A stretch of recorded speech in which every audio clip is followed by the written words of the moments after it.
Bismillahirrahmanirrahim. Assalamualaikum. Hari ini kita nak cerita tentang berhenti beralasan. Terlalu banyak beralasan, kita tak boleh maju ke depan. Kita tak boleh buat tu, kita tidak boleh buat ini, kita asyik salahkan benda yang ada sekeliling kita. Sebab tu kita tak boleh maju ke depan. So, kita kena hentikan.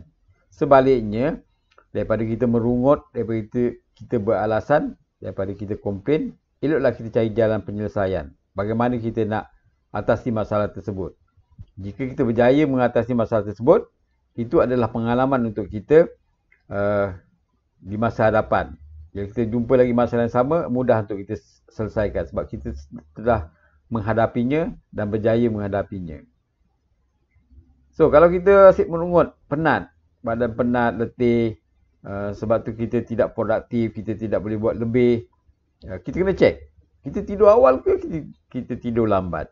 Kenapa kita tidur lambat? Kalau kita tidur lambat tu bermain game contohnya, atau benda-benda yang tidak berfaedah lain seperti contohnya bangun tengah malam tengok bola contohnya, yang tidak memberi manfaat pada kita, elok kita kurangkan atau kita hentikan. Yang kita kena tidur awal. Tidur adalah rehat yang paling baik untuk kita. Bila kita cukup tidur, bila kita bangun pada keesokan harinya, badan kita lebih berenergi, bertenaga, dan kita boleh buat benda yang lebih banyak yang bermanfaat kerana kita sihat dan bertenaga. So, kalau kita asyik merungut, penat, kita kenalah cek kita punya waktu rehat kita. Tapi kalau orang yang bekerja malam, janganlah tidur waktu kerja. Itu salah pula. Tidurlah masa kita balik daripada kerja, 11 siang tu, lakukan tidur yang cukup supaya kita dapat kerehatan yang cukup.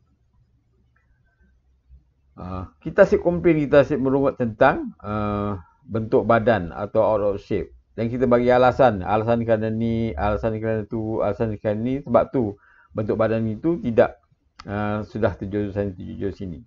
Sebaliknya, daripada kita beralasan tu, eloklah kita ambil tindakan. Kita lakukan tindakan yang betul. Bersenam, kurangkan makan makanan yang tidak sihat. Ini lebih membantu kita daripada kita terus beralasan.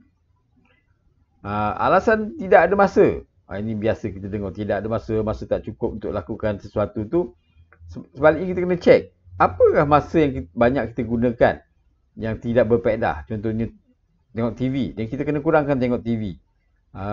Contohnya tengok sosial media yang tidak bermanfaat, kita kena kurangkan sosial media tersebut. Dan dengan ini, masa tersebut kita ada dan kita dapat gunakan di tempat yang lebih bermanfaat. Ini satu lagi alasan yang selalu kita dengar. Kita tak boleh ada satu benda yang bagus ataupun beli satu benda yang bagus kerana tak cukup duit. Kita tidak boleh contohnya bersedekah kerana kita tidak cukup duit. Kita nak cek, adakah kita membazir dengan duit kita? Beli benda yang tak perlu. Beli sebenarnya beli keperluan saja. Elakkan daripada beli yang membazir untuk memenuhi kehendak hati kita. So, kita kena hentikan membazir. Beli mengikut kemampuan, jangan beli mengikut kehendak. Contohnya kalau kita mampu beli kereta Honda kata kan, janganlah beli kereta Mercedes. So, kita akan jadi duit akan tak cukup. Itu contohlah. Jadi, kita kena bijak dekat sini. Yang seeloknya kita ada cash flow yang kita buat pada setiap masa. Supaya kita tahu duit itu masuk ke mana dan keluar ke mana. Kalau kita ada buat cash flow ni, study ni, dan kita boleh buat bajet. So, bila kita buat bajet, insyaAllah duit akan sentiasa cukup sebab kita guna pada tempat yang betul. So, kita kena hentikan segala pembaziran untuk kita dapat duit yang cukup. Terlalu rumit. Semua masalah, semua benda yang ada pada tangan kita terlalu rumit. Jadi kita tak buat. Kita cakap ini susah lah, tak mau buat lah. Sebab apa? Rumit sangat nak selesaikan. Jadi banyak kerja kita tak siap. Ini juga sesuatu benda yang alasan yang tidak boleh kita terima. Kita tidak boleh maju jika kita ada alasan ni. Dengan alasan benda itu terlalu susah untuk kita buat. Sebaliknya, kita kena ambil inisiatif, kita kena ambil tindakan, mulakan sesuatu yang kecil ataupun yang mudah dan kita cuba siapkan. Bila kita berjaya siapkan satu, kita ambil satu lagi job tu. kita siapkan satu lagi. Dan momentum ni akan berterusan. Dan akhirnya kita boleh siapkan semua kerja walaupun yang besar tu. Kerana momentum yang positif dah ada. So, jangan lagi beralasan. So, kita juga beralasan kita tidak boleh buat sesuatu itu. Kita tidak boleh maju kerana kita tidak ada ilmu. So, kenapa kita tidak belajar? Belajarlah membaca buku. Kenapa baca buku? Buku ni dia ada indeks, dia ada chapter by chapter. Biasanya ni dirungkaikan semua permasalahan ataupun topik tersebut dengan tersusun. Jadi baca buku adalah sesuatu benda yang bagus untuk tambah ilmu. Ataupun kalau kita tak nak buku yang hard copy, kita boleh baca buku e-book yang sekarang ni kita boleh beli. Ataupun kita boleh banyak baca bacaan di internet yang boleh membantu kita menambah pengetahuan dan memajukan diri kita. Jangan henti membaca, kerana membaca ni amat penting untuk kita tambah ilmu dan maju ke depan.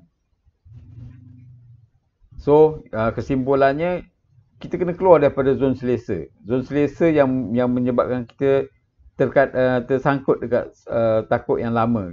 Kita tidak boleh maju ke depan. Kita banyak benda kita tidak tahu. Banyak benda kita tidak boleh buat. Banyak benda kita tidak upaya untuk mengatasi masalah tersebut. Kerana kita memilih untuk berada di zon selesa. Zon selesa yang kita suka kita buat, tetapi sebaliknya zon selesa tersebut tidak dapat membantu kita. Juga menyekat kita daripada maju. Jadi kita kena berfikir daripada kita beralasan kenapa kita tidak boleh maju ke depan. Keluar daripada zon selesa dan cari jalan penyelesaian untuk setiap apa yang kita buat itu. InsyaAllah dengan ini kita dapat membantu kita untuk maju ke depan. Itu saja daripada saya untuk topik ini. InsyaAllah dapat memberi manfaat kepada yang mendengar. Sekian.